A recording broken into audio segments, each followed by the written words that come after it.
Hello student, स्वागत है आपका हमारे यूट्यूब चैनल मैथ इंडियंस में। कक्षा 12 गणित में इस समय हम लोग 7वां चैप्टर पढ़ रहे हैं, समाकलन, इंटीग्रेशन। और भाई आज के इस वीडियो में आपको हम पढ़ा रहे हैं एक्सरसाइज 7.6। अभी हमने यहाँ सवाल नंबर 22 लिखा हुआ है। भाई जो ये एक्सरसाइज है, यहाँ पर हम लोग जो समाकलन है वहां पर खंडशः समाकलन, इंटीग्रेशन बाई पार्ट्स का यूज कर रहे हैं। ठीक है, अभी देख लो सवाल नंबर 22 लिखा है sine inverse 2x upon 1 plus x square. आपको यहाँ पर खंडशः समाकलन का यूज करके भाई समाकलन ज्ञात करना है। देखो, सबसे पहले आप सवाल को कहाँ में लिखोगे भाई, आई बराबर में करके लिखोगे, इंटीग्रेशन का निशान बनाओगे, सवाल को वैसे ही उतारोगे और भाई साथ में केवल dx लगाकर लिख दोगे बस। अब है क्या, जहां पर ऐसे देखो इनवर्स वाले सवाल होते हैं और भाई कोई अलजेब्रिक फंक्शन वहां लिखा होता है, तो वहां भाई ना आपको पता होना चाहिए कि आपको x की वैल्यू क्या माननी है। देखो जैसे 2x upon 1 plus x square आ गया, तो यहां आप तुरंत समझ जाओ कि भाई हम x बराबर tan थीटा मानने वाले हैं। तो यहां हमने मान लिया, माना x बराबर tan थीटा। यहां आप कर दो अवकलन, तो यहां हो जाएगा dx बराबर tan का होता है sec स्क्वायर थीटा और यहाँ d थीटा हो जाएगा। भाई सीधी सी बात है, मान रख लो केवल I बराबर यहां हो जाएगा sine inverse 2x 2 tan theta, यहाँ क्या हो जाएगा 1 प्लस tan स्क्वायर थीटा, और dx का मान क्या हो जाएगा, dx का मान हो जाएगा sec स्क्वायर थीटा और यहाँ भाई d थीटा आप उतार दीजिए, कोई दिक्कत नहीं है। यहाँ पर थोड़ा सा हल करना पड़ेगा, तो साइन इनवर्स को तो ऐसे ही उतारो, 2 tan upon 1 plus tan square theta क्या होता है, ये होता है भाई sec स्क्वायर थीटा, और यहां पर भी लिखा है sec स्क्वायर थीटा और d थीटा हो जाएगा। अभी यहां आपको ना साइन कॉस में बदलकर इसे हल करना पड़ेगा। देखो कैसे,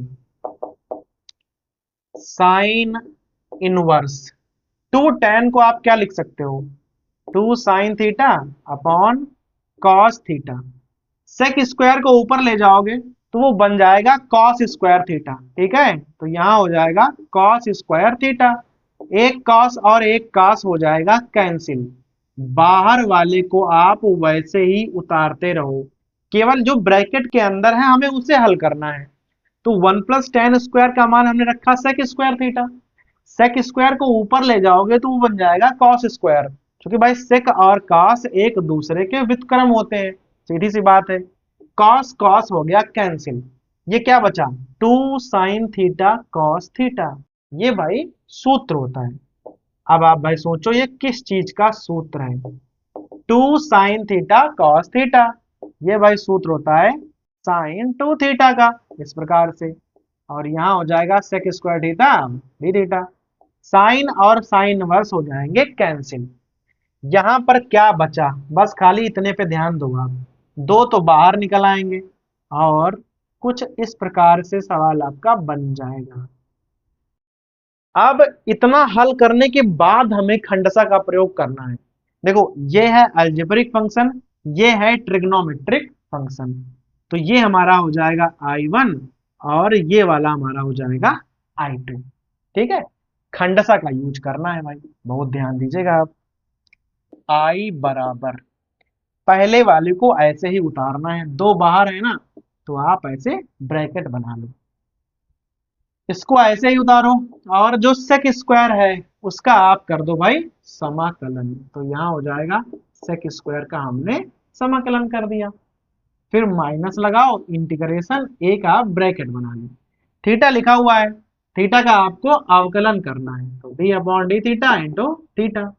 फिर आप दोबारा से सेक स्क्वायर का समाकलन करोगे, भाई यहाँ हो जाएगा सेक स्क्वायर थीटा थीटा, और इस प्रकार से आप ब्रैकेट बदल लो, आई बराबर 2।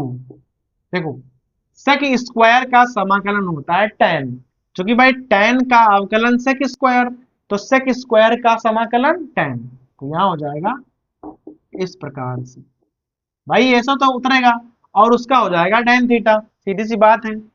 माइनस इंटीग्रेशन लगा लो, थीटा का अवकलन 1 होगा और इसका समाकलन जैसा यहां पर था वैसा भाई वहां पर होगा।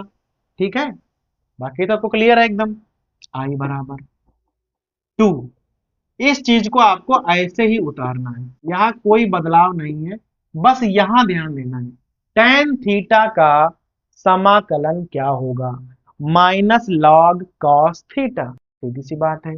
तो minus minus plus, log modulus cos theta और प्लस सी कर दो आप।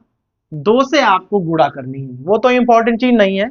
इंपॉर्टेंट ये है कि अभी आपको ना सवाल एक्स में दिया गया था, तो उत्तर भी एक्स में आना चाहिए।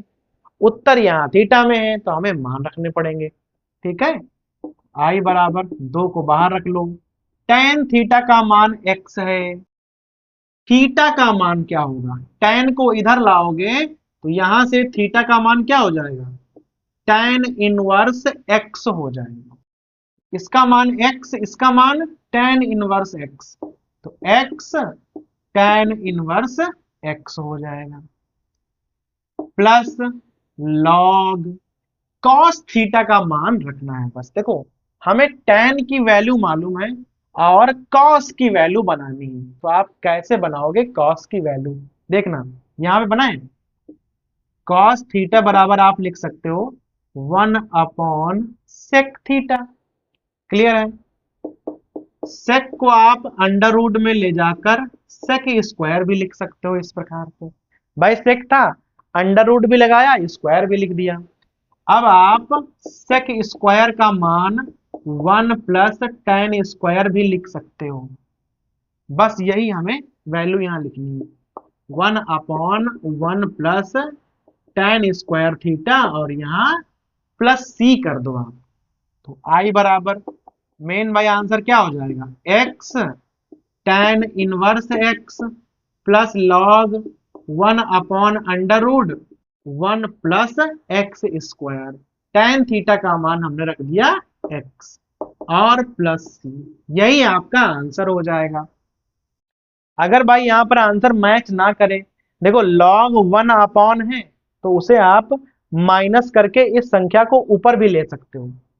भाई माइनस करोगे तो ये संख्या ऊपर चली जाएगी लॉग में। दूसरी बात, आप चाहो तो ये अंडर रूट भी हटा सकते हो।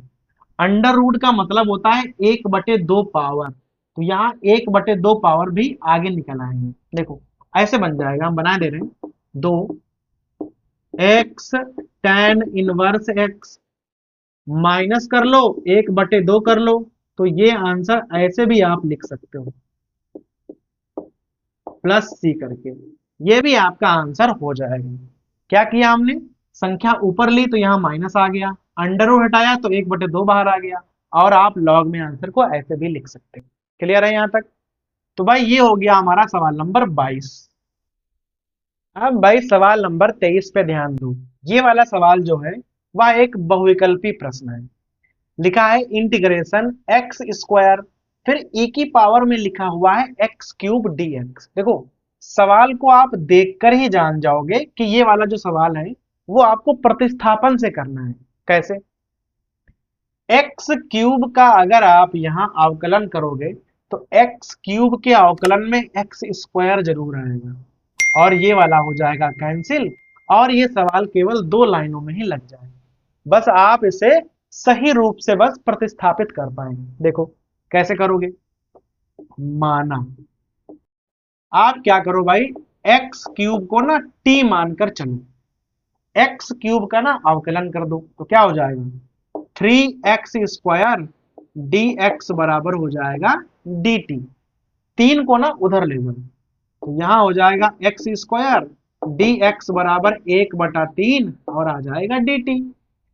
एक्स स्क्वायर और dx का मान क्या है 1/3 dt।